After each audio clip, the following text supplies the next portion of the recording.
Hello, this is Dr. Mears. Today we are going to be doing some probability problems. These are your probability problems from your DCCs. I have decided to do one from each section. So let's go. This one is section 8.5, page 355. I'm going to be doing number 4. It's where we toss two unbiased coins. The first part is we have to list all of the outcomes. So the outcomes here are going to be, and there's a shadow. Let me see if I can get rid of that for you. That's better. The outcomes here are going to be heads, heads. If we flip it, so the first coin can be flipped, can be heads. The second one can also be heads. The first one could be heads and the second one can be tails. The first one could be tails and the second one could be heads. And then they both could come out to be tails. So those are my possible outcomes that I could have. From those outcomes, I'm going to count 1, 2, 3, 4. So total possible outcomes I can have is 4. Okay. I always like to find my totals, which you're going to see throughout this whole entire video. Let's find the probability of 2 heads.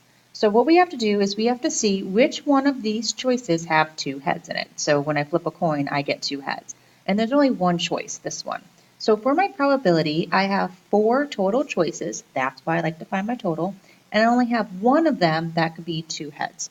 So my probability is 1/4. I would like you to give me the decimal approximation, 0.25.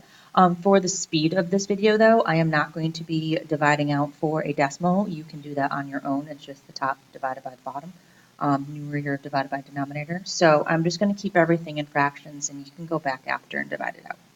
All right, continuing. The probability of 1 head. So we have to look at the choices that just have 1 head in them, and you see that there's only 2. So out of 4 possible outcomes, I only have 2. You can also reduce that to 1/2, and again, the decimal approximation is 0.50. Probability no heads, so we're going to look. The only choice here is tails, tails, so this is only going to be 1 out of 4. And that's it. That is part B, part A of section 8.5. Next is section 8.6. This is number 7 on page 359. And they gave you the Venn diagram here. There are students taking art, taking drama, taking art and drama, and taking none. And they gave you this. So when they give you a Venn diagram like this, what I like to do is find my totals. So the total number of students, how you get that is you add all of these numbers. So we're going to add 9 plus 4 plus 12 plus 3. And we're going to see that we come out, I believe, with 28. So I have 28 total students. Let me just check that one more time. 9 plus 4 plus 12 plus 3. Yep, I'm right. The total art, what we're going to do is we're going to take 9 and 4 because this is the art circle, and we're going to get 13. For the drama, we're going to look at the drama circle, 4 plus 12, which is 16. So here are my totals. So regardless of if they took both, I know I have a total number of art students that take art is 13. Total number of drama is 16. So using these totals are going to be helpful because they're most likely going to be in our denominators for our probabilities. Okay, part A. We need the probability that the person takes drama but not art. So drama but not art. So here's the drama, and here is both. So we can't have art. So that's going to be 12. Out of our total number of students, which is 28. So 12 take drama and not art out of everyone, which is 28. Again, you can divide 12 by 28 and get that decimal, but we are moving on.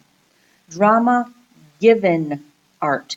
Now here's the thing, when they have a given, when they tell you the given, what is in back of the given has got to happen. So they have to be an art student. The number of art students that we have in total is 13. So that's what that denominator is going to be, is 13. So let's see, on top is going to be and, drama and art.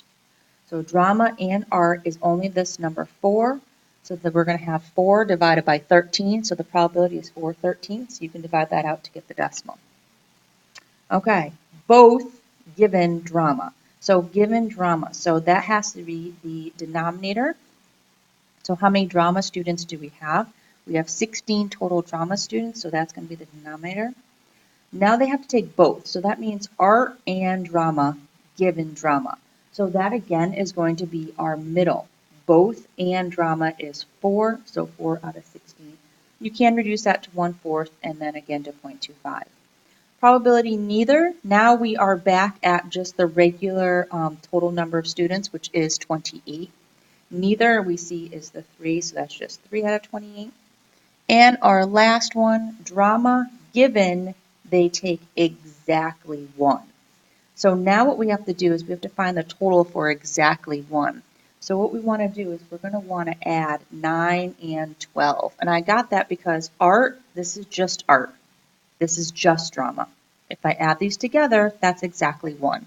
So that's why I did 9 plus 12, which equals 21, and that's going to be my denominator. On top, I have to have and, drama and exactly 1. So now my drama and exactly 1 is just going to be this 12. This is drama and only 1.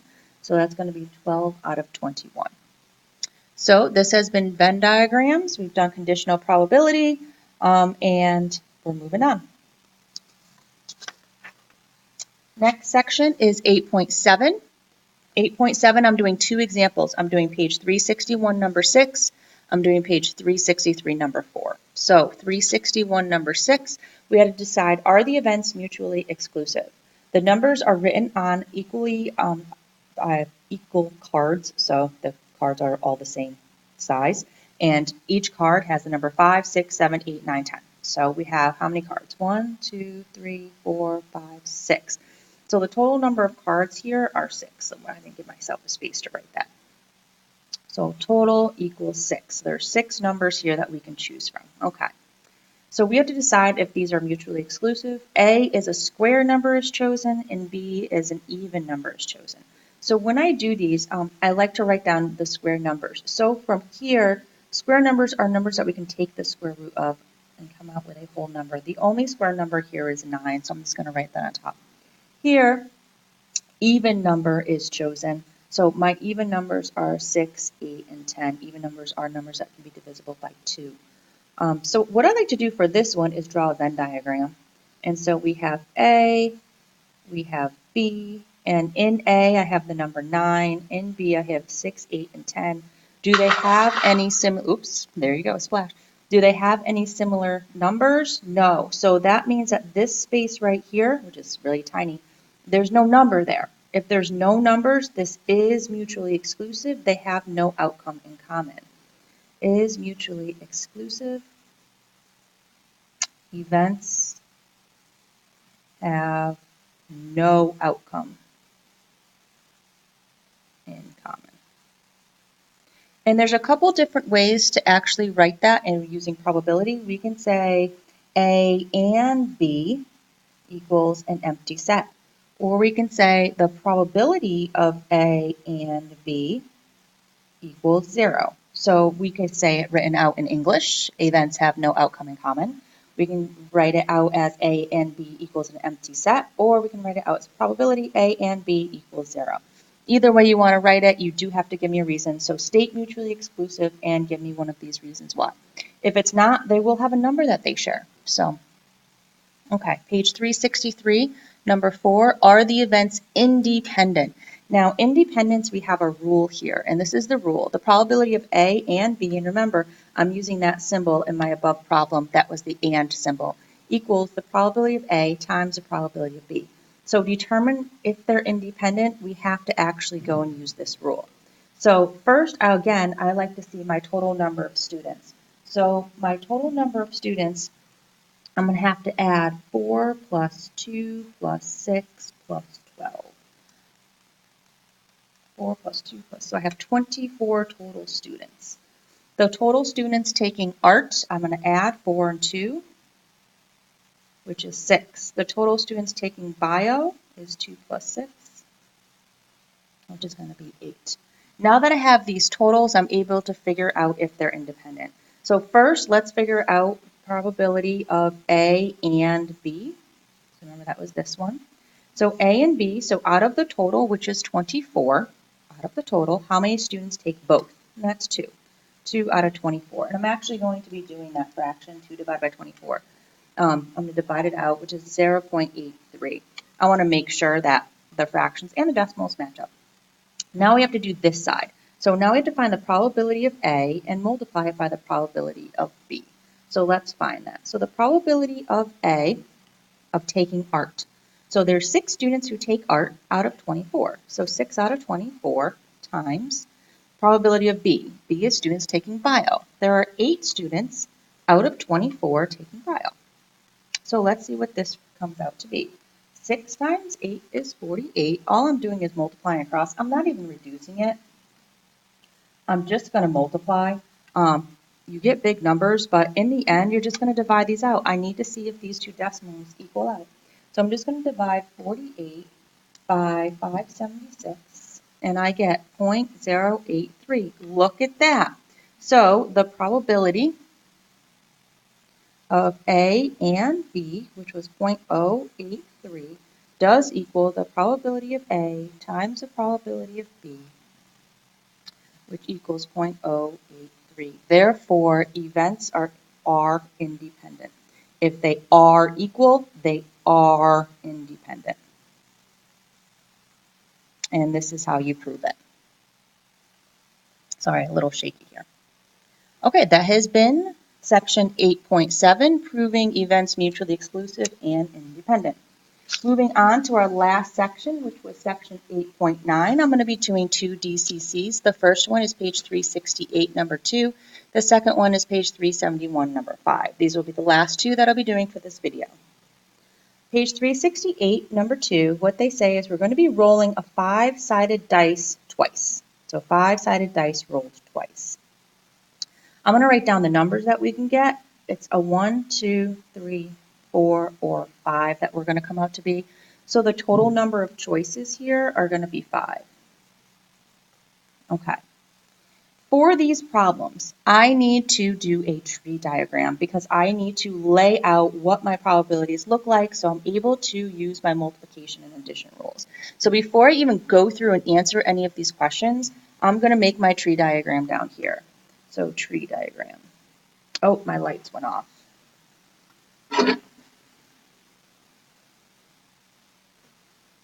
Lights on. Everyone's going to hear that on the video now. Okay, so back to here. Tree diagram. Okay, so the first one, here's my first roll. So on my first roll, because this problem is only about getting primes and not primes, that's what we're going to figure out. So for my tree diagram, either I'm going to have a prime number or I'm not going to have a prime number. I'm just going to put NP, make it nice and simple. So prime or not prime. Now my prime numbers are numbers only divisible by 1 in itself, and it has to be greater than 1. So my prime numbers here are 2, 3, and 5. My not prime numbers are 1 and 2. So those are my prime versus not prime. So to determine my probability of getting prime here, it's 1, 2, 3 out of a total of 5 choices. Because remember, my total number of choices was 5 here. So I have 3 numbers out of 5 that are prime, and I have 2 numbers out of 5 that are not prime. And these two probabilities here, 3/5 and 2/5, should add to 1, and they do. 3/5 plus 2/5 is 5/5, which equals 1. Now, from here, I'm going to be able to do my second roll. So here is my first. So from my first, if I rolled a prime, I can roll the prime again or not. From if I not rolled a prime, I can roll a prime again or not. So this is how a general tree diagram is set up when you have those 2 choices. So from getting a prime, I still have 3 out of 5 choices. I can still roll a 2, 3, or 5. And I can still roll a 1 or 4, so 2 out of 5 here. Same for here, 2, 3, or 5, so 3 out of 5. A 1 or a 4, 2 out of 5. And you can change those to decimals if you want. I'm just going to leave them as is and answer the questions. So here's our tree diagram. So let's go and answer our questions. So part A, exactly 1 prime. So what I need to do is find all of the paths that lead me to exactly 1 prime. So let's look. So if I follow this path right here, prime number, I get 3/5. So I'm going to actually write that down. I'm sorry, I'm going back and forth. 3 out of 5. Okay. So that's 1 prime, which means I'm going to have to jump to this path because I only can get 1 prime. So I'm going to go prime to not prime. So this is actually 3/5. This path equals 3/5 times 2/5, which is going to be 6 over 25. And that's what I'm going to write down up here, 3/5 times 2/5. Okay. Are there any other pathways to at least 1 prime? And there are. There's this one right here, not prime to prime. So this is going to equal this pathway, 2/5 times 3/5, which is 6/25 again. So we have 2 pathways that will lead us to 1 prime. So because we have 2 pathways, 2/5 times 3/5, we add those 2 pathways together. So we're going to add our 6/25 plus our 6/25, and we get 12 over 25. Again, I would like you to divide that out, but for time purposes, we're going to be moving on. So 2 pathways, add them together. Next, at least 1 prime. So at least 1. Okay. At least 1 means I can have more than 1. I can have 2. So the first path I can take is prime to prime. Prime to prime, we have 3/5 jumping over to another 3/5. So that's going to be 9 out of 25. Okay, so here's 2 primes, which is at least 1, that's fine. Here's 1 prime here, absolutely fine. Here's 1 prime here. So I have actually 3 different ways of getting to at least 1. Let's look at this last path, not prime, not prime. I can't have that because I need at least 1. So because I have these 3 different pathways, I'm going to add them together to get at least 1. So I'm going to add my 6/25 plus my 6/25 plus my new 9/25. I should have started with 9/25, sorry, I worked backwards. And so when I add them, I'm going to be adding 6 plus 6 plus 9, which is 12 plus 9, and I'm going to get 21 out of 25. Again, you can reduce that as to a decimal. Okay, part C. I need 2 primes given at least 1 prime. This is, remember, your given. So the denominator has to be what's given. So the probability of at least 1 we just found. That's 21 out of 25. The numerator has to be both of these together. It has to be 2 primes and at least 1.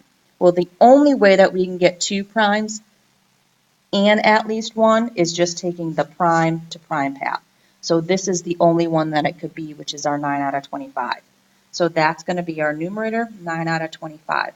What happens here, and I absolutely love this, is our 9/25 cancel out, and we actually get the probability of 9 out of 21 here.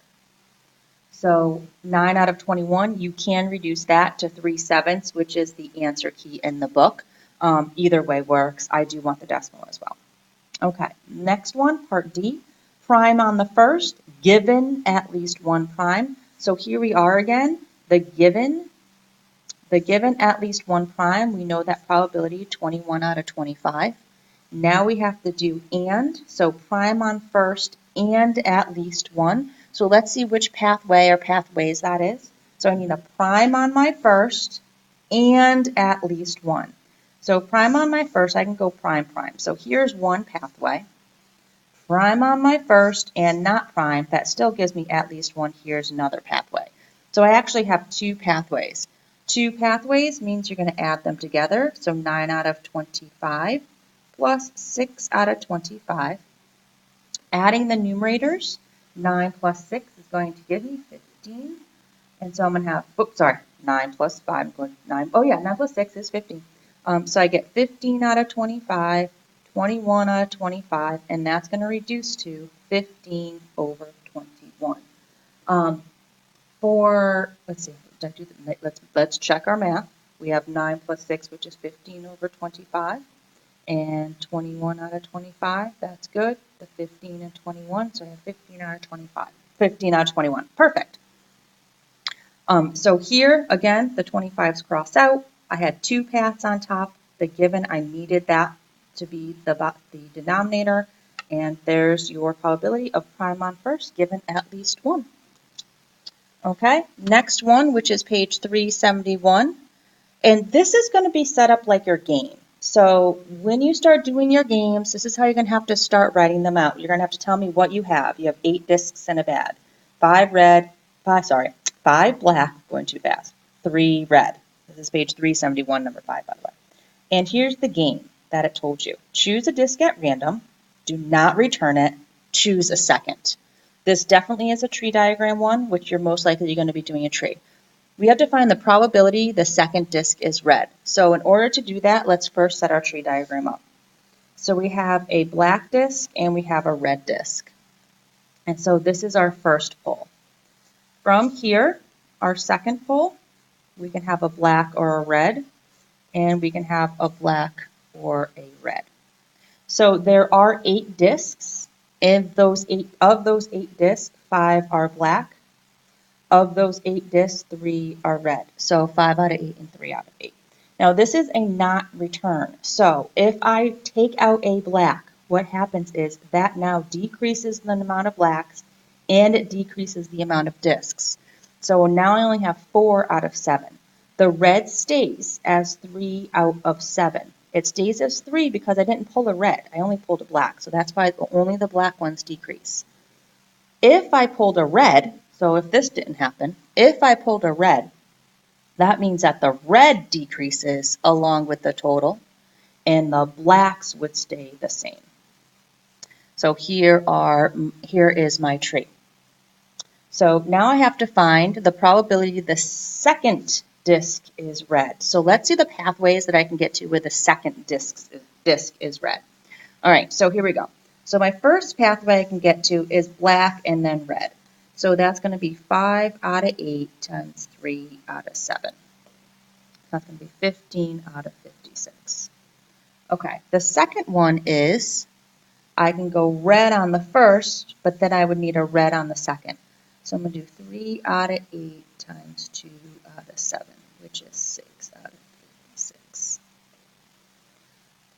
Next, because I have these 2 pathways, hopefully you can see them, because I have these 2 pathways, I'm going to have to add the 2 pathways together because there's 2 different ways I can get to red on second. So red on second, here's first and second.